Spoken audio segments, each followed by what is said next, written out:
ආයිබෝවන් මගේ දුවේ පුතේ. ඉතින් කොහොමද ඔයාලාට? හැමෝම සතුටින් ඉන්නව නේද? ඔන්න අත්තම්මා අදත් ආවා ඔයාලට රසවත් කතන්දරයක් අරගෙන. ඔන්න පුතාලා දුල අහගන්න හොඳේ. මේ කතාව තමයි පුතේ ඉබ්බගෙයි හාවගේ රේස් එක. එක්කෝමත් එක ලස්සන කැලෑවක් තිබුණා.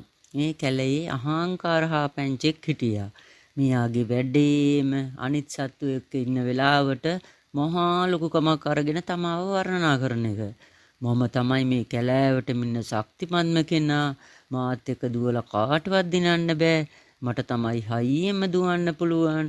මට තමයි වේගෙන් පනින්න පුළුවන්. ඔය වගේ ලොකු කතා ගොඩයි. දවසක් කැලෑවේ සත්තු ඔක්කොම එකතු වෙලා ඉන්නකොට ඔය වගේ ලොකුකම් කතා කළා. කවුද එන්නේ මාත් එක්ක දුවන්න තරඟෙට? අලිරාලා මේනවද මාත් එක්ක තරඟෙට දුවන්න කියලා අලියාගෙන් ඇහුවා. අලියා කැමති උනේ නැහැ. එතකොටම අපේ ඉබිහාමි හෙම්මින් ඉස්සරහට ඇවිත් කීවා හා මම කැමති හාමි කියලා. ආවට දැන් තවත් ආඩම්බරයි.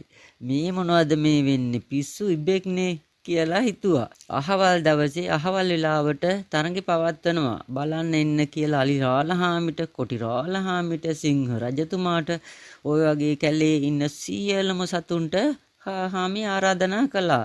දැන් තරඟය පටන් ගන්න දවස ආවා. කැලේ සත්තු ඔක්කොමලා එතනට ආවා. දැන් නිබ්බයි හාවයි දුවන්න ලෑස්ති. අලි රාළහාමි 1යි 2යි 3යි කියනකොටම හාව වේගෙන් ඉදිරියට දුවගෙන ගියා. ගිහින් අහපව් හැරිලා බැලුවා. අනේ පුතේ, අනේ දුවේ, අපේ ඉබ්බිහාමි පේන්නවත් නැහැ.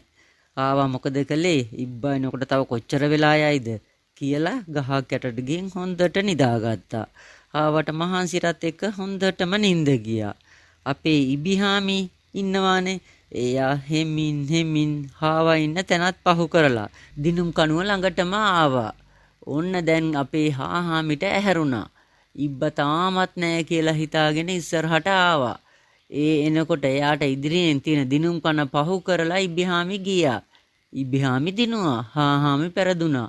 කැලේ සත්තු ඔක්කොමලා ඉබ්බිහාමිට තෑගි බොග දීලා ප්‍රශංසා කළා. දැක්ක නේද මගේ දූල පුතාලා?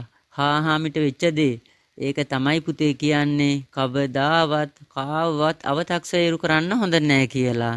ඉතින් මගේ දූල පුතාලට ආයෙත් අත්තම්මා කතාවක් අරගෙන එන්නම්. මගේ පුතාලා පාසල් වැඩ හොඳට කරන්න. හොඳේ. ඔයාලට බුදු සරණයි. දෙවි පිහිටයි. ආයුබෝවන්.